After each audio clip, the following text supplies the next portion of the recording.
10 तारीख को लाडली बहना के राशि डालने के साथ साथ महिला सशक्तिकरण के हम लगातार 4 दिन अभियान चलाएंगे। योग की बात अच्छी है कि हमारे यहाँ अपना ये जो उत्तरायण में जो सूर्य नारायण प्रवेश करते हैं और मकर संक्रांति का पर्व मनता है, उसको निमित्त बना के 3-4 दिन के अलग अलग अच्छे कार्यक्रम बनाने के लिए मैंने आज वीसी ली है। 1-2 दिन में पूरा कार्यक्रम बनाने के लिए अधिकारियों को निर्देश दिए।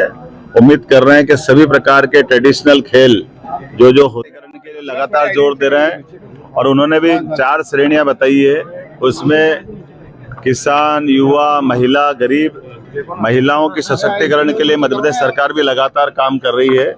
इसलिए हमने कहा कि हमारी सभी योजनाओं पर समान रूप से काम करते रहेंगे और 10 तारीख को लाडली बहना के राशि डालने के साथ साथ महिला सशक्तिकरण के हम लगातार 4 दिन अभियान चलाएंगे। योग की बात अच्छी है कि हमारे यहाँ अपना ये जो उत्तरायण में जो सूर्य नारायण प्रवेश करते हैं और मकर संक्रांति का पर्व मनता है, उसको निमित्त बना के 3-4 दिन के अलग अलग अच्छे कार्यक्रम बनाने के लिए मैंने आज वीसी ली है। 1-2 दिन में पूरा कार्यक्रम बनाने के लिए अधिकारियों को निर्देश दिए। उम्मीद कर रहे हैं कि सभी प्रकार के ट्रेडिशनल खेल जो होते थे और सभी प्रकार की गतिविधि जिनके माध्यम से वैज्ञानिक या नव खोज से नए विज्ञान से भी विद्यार्थी जुड़े, सभी मिलाकर के युवाओं के लिए ये हमारा उत्सव भी रहे और ज्ञान जिज्ञासा के साथ ट्रेडिशनल खेल से भी जुड़े। दोस्तों स्वागत है आपका हमारे एक गवर्नमेंट इन्फॉर्मेशन यूट्यूब चैनल में। आज की वीडियो का टॉपिक है सीएम मोहन यादव ने 5 बड़े ऐलान जो मकर संक्रांति पर वितरण होने हैं उनके बारे में बताया है। डॉक्टर मोहन यादव ने साफ तौर पर कह दिया है कि लाडली बहनों के लिए दिया जाएगा 10 तारीख को तोहफा और साथ ही जो अन्य तोहफे वितरण होने हैं जिसमें गैस, आवास योजना और कुछ क्या कहा सीएम मोहन यादव ने। तो वीडियो को अंत तक जरूर देखिए दोस्तों। आपसे अनुरोध है कि वीडियो को बिना स्किप किए हुए लास्ट तक देखिए।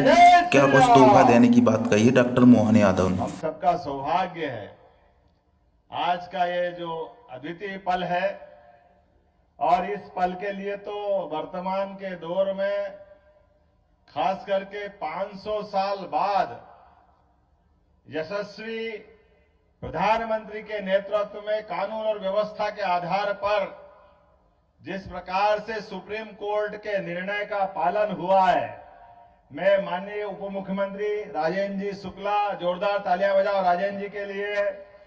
माननीय सांसद जनार्दन मिश्रा जी, जोरदार तालियां जनार्दन जी के लिए। भाजपा के जिला अध्यक्ष मेरे मित्र डॉक्टर अजय सिंह जी के लिए भी जोरदार तालियां बजाएं। हमारे विधायक गुड़ बहुत वरिष्ठ नेता नागेंद्र सिंह जी के लिए जोरदार तालियां बजाएं। नागेंद्र सिंह जी की लोकप्रियता ऐसी जबरदस्त है कि इस उम्र में भी नागेंद्र सिंह जी का नाम मात्र पार्टी रख दे तो पार्टी जनता परवारे जिता के पहुंचाती है, ऐसे हमारे अद्वितीय नेता है। हमारे इसी मंच पर विराजमान दिव्यराज सिंह जी, जोरदार तालियां बजा, मेरा अभिन्न मित्र है, आपके अपने यहाँ इसी रीवा साम्राज्य के महाराज रहे। हमारे लिए प्रदीप पटेल जी, जोरदार तालियां प्रदीप पटेल जी के लिए, विधायक है प्रदीप जी।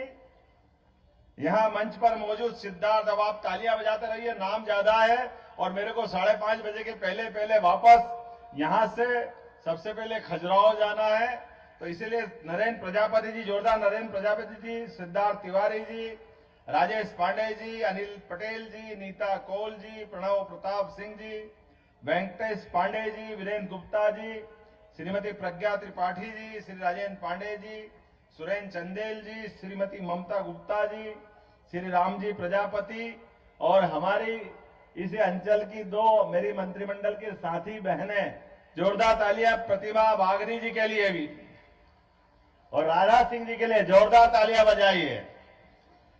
देखो लोकतंत्र गौरवान्वित कैसे होता है। लोकतंत्र गौरवान्वित करने के लिए एक बार फिर यशस्वी प्रधानमंत्री नरेंद्र मोदी जी के लिए तालियां बजाएं, जिनके माध्यम से सरकार बनती है। सरकार के अंदर आने वाले मंत्रियों के लिए चाहे मुख्यमंत्री हो तो एक अपने सामान्य परिवार का कार्यकर्ता जिनको उठा करके कहां से कहां पहुंचाते ये नरेंद्र मोदी जी कर सकते हैं। जोरदार तालियां नरेंद्र मोदी जी के लिए बजाइए। भारतीय जनता पार्टी की सरकार में हो सकता है और अपना रीवा तो आप तो चारों उंगली घी में और सिर कढ़ाई में, मेरे साथ तो डबल है। आपका उप मुख्यमंत्री भी अपने रीवा के और आपके दामाद भी रीवा के, कितना ज्यादा आनंद आया इस बात के लिए। और बचा कुचा थोड़ी बहुत कसर अगर थी तो पहली बार वाले विधायक दोनों बहनें भी आपकी रीवा अंचल की, जोरदार तालियां बजाएं राधा सिंह जी के, प्रतिभा जी के लिए। हमारे यहां पद का महत्व नहीं है, व्यवस्था में कार्यकर्ताओं को प्रशिक्षित करने का महत्व है। और इसी कारण से लोकतंत्र जिंदा किस बात के लिए होता है?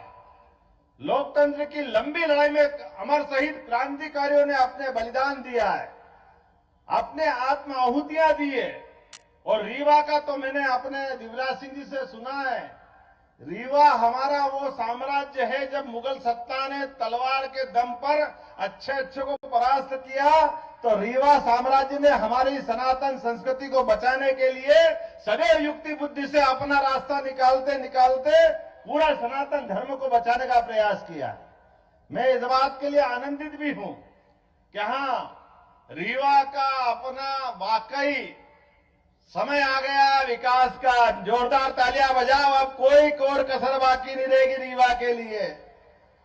हमने अपने काम के आधार पर यशस्वी मुख्यमंत्री से शिवराज सिंह जी चौहान पूर्ववर्ती मुख्यमंत्री ने जब अपने विकास के कारवां को बढ़ाया यशस्वी नरेंद्र मोदी जी के नेतृत्व में, तो हमने पुनः संकल्प लिया कि आपने जहां तक बढ़ाया है हम उससे 4 गुना आगे ले जाने के लिए संकल्पित है। इसलिए आपकी कोई योजना, किसी प्रकार के विकास के काम को बगैर बंद किए और नए नए कीर्तिमान बनाएंगे, नई नई ऊंचाइयों पे ले जाएंगे। और इसीलिए काम का विकेंद्रीकरण करने का भी हमने सिस्टम बनाया है। सरकार को वल्लभ भवन से उठा करके संभाग तक और संभाग से जिले तक और जिले के बाद विधानसभा के अपने कार्यकर्ताओं के माध्यम से विकास के लिए गली गली, मोहल्ले मोहल्ले, हर जगह दरकार जहां रहेगी वहां तक विकास के आयाम को ले जाया जाएगा। और ये यशस्वी प्रधानमंत्री की सरकार है जिनने आह्वान किया कि हम सरकार में आए तो ये तमाम प्रकार के, जाना कितने प्रकार के षड्यंत्र होते सरकार बनाने के लिए। और उन्होंने तो कहा कि हमारे पास केवल 4 जातियां हैं, वो 4 जातियां में किसान, महिला, युवा, ये जो उनका अपना समीकरण है, केवल उनके लिए किसान, इनके लिए काम करेंगे। मुझे इस बात की प्रसन्नता है कि सिंचाई के संसाधन भी सबसे अच्छे कहीं पनपे तो रीवा अंचल में पनप करके गरीब से गरीब आदमी के भी जीवन में बदलाव लाने का प्रयास है। और राजेंद्र जी रुकिएगा मत, और जो प्रस्ताव बना सकते, आपने कृषि उपज मंडी को अच्छा करने की बात की, मैं मंच से ही घोषणा करता हूं, कृषि उपज मंडी हमारी सर्वश्रेष्ठ बनेगी, इसमें कोई कॉम्प्रोमाइज नहीं होगा। इसके अलावा भी विकास के मामले में अब रोजगार परक विकास की दृष्टि जरूरत है। और रोजगार परक विकास के लिए निश्चित रूप से अब हमारे लिए आने वाले समय में उद्योग धंधे, किसान की व्यवस्था, खास करके जिस प्रकार का समय चल रहा है, उद्योग धंधे में भी माइनिंग से जुड़े जिले जहां हमारी माइनिंग है, खनिज के बहुत अच्छे संसाधन है, उनके माध्यम से विकास होगा। तो वो जिले जहां ये पहले से लगे वो तो अपनी जगह है ही, लेकिन ऐसे जिले जहां इसकी दरकार है, अभी गुंजाइश है, उन जिलों के लिए विशेष सब्सिडी देकर के उनको भी खड़ा कर करे प्रत्येक बेरोजगार के हाथ में सरकार कोशिश करेगी उनके जीवन में सुख का उजाला आए, उनका जीवन भी बदले। ये प्रयास हमारी सरकार का रहने वाला है। नई शिक्षा नीति के माध्यम से यशस्वी प्रधानमंत्री ने नया दरवाजा खोला है कि हाँ, विकास तो हम करेंगे, लेकिन केवल रोटी कपड़ा मकान की बात नहीं करेंगे। रोटी कपड़ा मकान तो होगा ही, लेकिन सनातन धर्म के मामले में कोई कॉम्प्रोमाइज करने वाले नहीं है। हम अपनी सनातन संस्कृति को भी सर्वोच्च स्थान पर रख करके आगे बढ़ेंगे इसी आधार पर, क्योंकि ये भारत अपने आप में इन विशेषताओं के कारण से ही दुनिया में सदैव आगे बढ़ता रहा है। इकबाल ने कहा है कि कुछ बात है कि हस्ती मिटती नहीं है हमारी। तो यूनान, मिस्र, रोम बड़े बड़े साम्राज्य थे, लेकिन वो सारे के सारे साम्राज्य धराशायी हो गए।